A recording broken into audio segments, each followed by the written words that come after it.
I'm delighted to be joined by Giuseppe Rossi. You've achieved so much in your career. You've had amazing memories in Spain, in Italy, and England. But one of the craziest stories from your career, did you end up getting bitten by a lion in South Africa?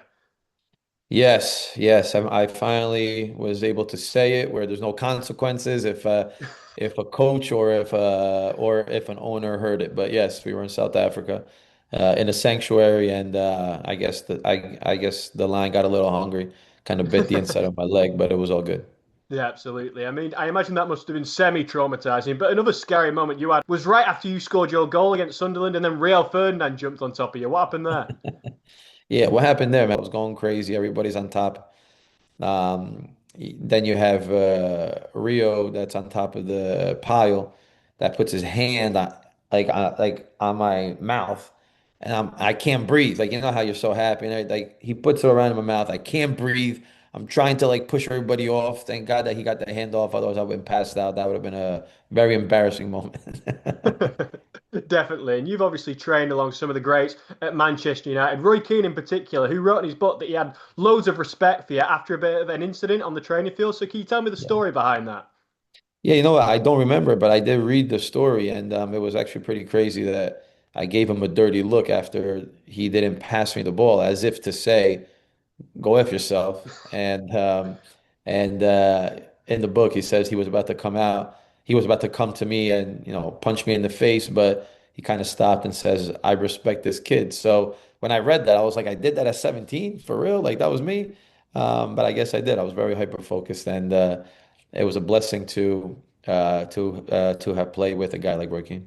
100%. You were a sensational player, and your style changed Thank a you. lot while you're at Manchester. You're very welcome. Your style changed a lot while you're at Manchester, and then when you started training in Italy again, Chiellini had some things to say to you, didn't he, about how your style had changed? Yeah, yeah, yeah, yeah. So we kind of grew up in the national team ranks, me and Chiellini. And when I was playing at Man U in England, I used to come back to the U21s, and I was the only one wearing studs. Everybody was always wearing the rubbers, but I was the one wearing studs, metal studs in training. And Chiellini came up to me and just says, "Giuseppe, I love you because you're the only one that wears studs like me." I'm like, hey, I guess England does change you in a way. But yeah, he definitely liked the fact that I was wearing studs. He's an Italian legend. You're an Italian legend. Moving on to another Italian legend. Very few people can say they've got the better of Buffon. You did it 3 times in 14 minutes. So can you tell me about that? Yeah, listen, it was a crazy game. We were losing 2-0 versus Juve. I was playing for Fiorentina. It's a big rivalry at home. So, halftime comes. There was a shift in there was a shift in mentality, a shift in energy where we kind of thought, hey, let's get that first goal, and after that first goal, things could change. So we were able to on a PK from me. I was able to score on Gigi. We played on the national team for many years together. He kind of knew my cadence running towards the ball, so I kind of changed it up, and that's why I was able to get it past him. I think that was one of the reasons why. But yeah, listen, I was there was another moment right after I got past a couple players, shot the ball towards the goal. The ball kind of moved weird to where Gigi couldn't get it on his hand, and boom, 2-2. Everybody's going crazy. Um, and again, like after 5 minutes, Joaquin he gets a ball, slots it in. We're winning 3-2, pandemonium. We're celebrating on the side of the field.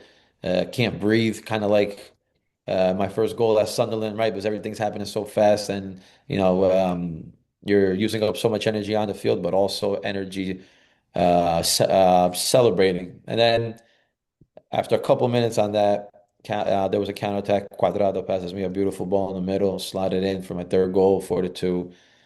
Same celebration actually as the Sunderland one, where everybody jumps on top of me, and I had to push people off. I'm like, "Oh, guys, I can't breathe, man! Get off, get off, get off!" But yeah, it was just the best feeling ever, man. Scoring any goal is a great feeling, but scoring three against a rival like Juventus, and on top of it, Gigi, the best goalkeeper that's ever lived. That's something that I'll be telling my grandkids for sure. Yeah, it was absolutely sensational from yourself. And in your career, you were surrounded by greatness, two of the best footballing minds of all time in terms of Paul Scholes and Pirlo. Can you tell me what were the differences between those two guys? I mean, there obviously is some difference, but not much. What I admire most from them is their football IQ. They're not the biggest, they're not the quickest, but try getting the ball away from them. You know what I mean? It's impossible. It's impossible because they get there so quickly and they're able to take in information, so much information before they get the ball to where they know exactly how to maneuver, how to orient your first touch towards that next play that you want to go. So um, it was so cool seeing them play, going against them, learning from them. You're always trying to, be smarter than them, saying, "Hey, listen, I know exactly what you're going to do. I studied you." Then you go on the field, and it's like, "Bro, how you get past me?" So there's, so yes, I was very, very lucky to have had them on my team, and definitely one of the best players that I've ever played with. Yeah, they're undeniably footballing geniuses. And in terms of coaches, you obviously spent in a lot of time around Sir Alex Ferguson. Do you have any particular memories or stories with Sir Alex that particularly stand out? Yeah, yeah. So one time we were on the bus and we were coming back from a game. He stops me and he says, "Hey, Giuseppe, what's the most important thing for a coach?" And I'm like, boss, I'm gonna say the respect of the players.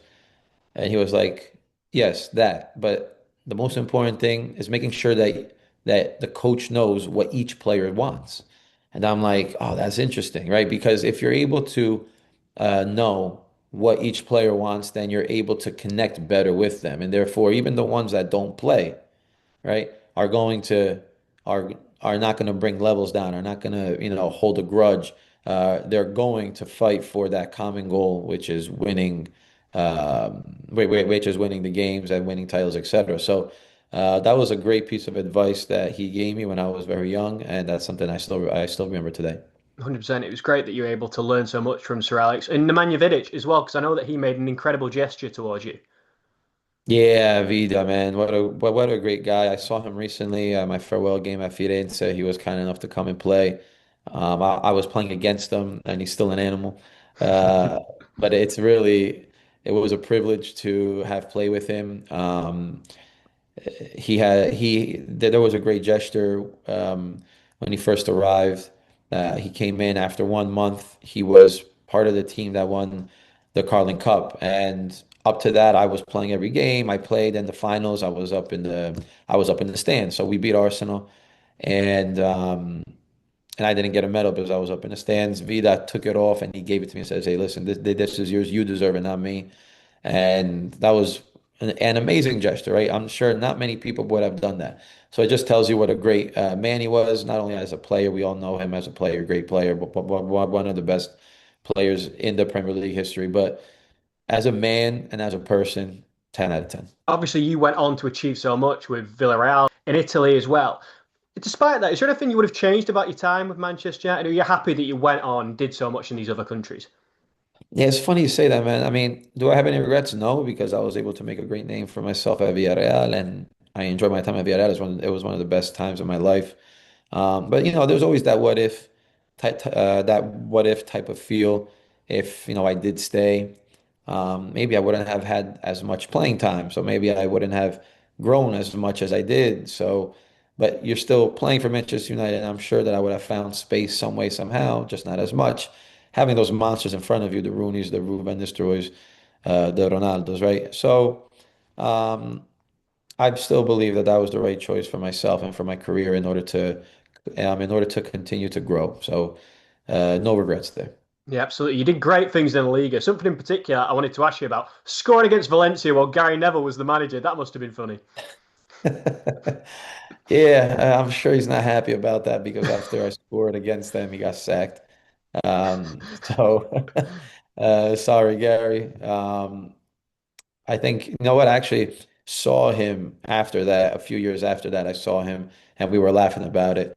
Um, but yeah, it's always great to see him. It's always great to talk to him whenever I do have a chance to see him. It's not much, but I went back to train with Man United and I was able to see him around Carrington. This was maybe like 4 or 5 years ago. And it was great to reminisce on these things. Did a lot for the national team. Obviously, a couple of memories I wanted to ask you about. Scoring against the States, and what was it like also to be the captain against Romania? Yeah, all right. So being captain is always the best thing, right? When you're able to captain your team that does represent the nation. I still have that armband upstairs in my closet, and that shirt as well. It's something very, very special. The goals against the USA, very happy to have had that moment in my career. Two goals very important for Italy because we were able to win. Two goals that kind of put me on the map as well. Created it did create a little bit of controversy here in America, but it is what it is. I don't lose any sleep over it. My goal was always to represent Italy from day one, and I was happy and privileged enough to have worn that shirt. Giuseppe, thank you so much for giving me some time. I really Thanks, appreciate James. it. You're very Thanks, welcome. James. Before I let Appreciate you it. go, last question for you. You nearly ended up signing with Barcelona, so I just wanted to know how you think you would have fit into that side, playing with all the greats that were at Barcelona at the time. Yeah, it was the perfect fit for me. It was the right team for me. My style of play and the way that they were playing, um, it was just a perfect thing. Unfortunately, for a couple of million, they couldn't really get that deal done. The contract was all done. I had talks with the Barcelona front office. They gave me the whole structure on the contract. I still remember it today. There's a pyramid. I was in tier two. There's like four tiers, right? One is the young ones. The second one are established players. The third tier was more of like those old veterans. And then on the top, there's that little point on top for one special player only, which at that time was Messi. So yeah, so all these things I remember perfectly. But unfortunately, it didn't happen, and it is what it is.